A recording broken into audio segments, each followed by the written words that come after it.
Growing up in Germany, sloppy joes were not something I'd ever had, but when my kids requested them for lunch today, I decided to give it a whirl since it seemed simple enough.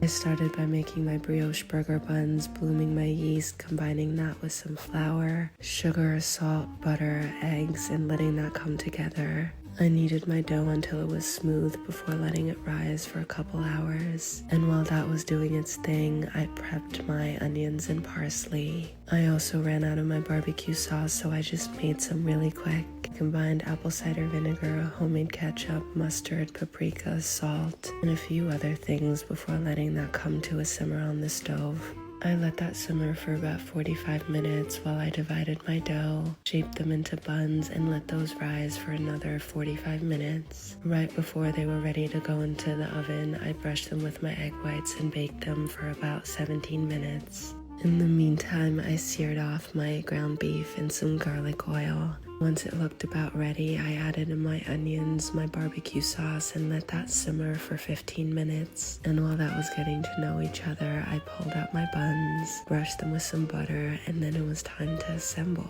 And this was surprisingly good, and my kids absolutely loved it.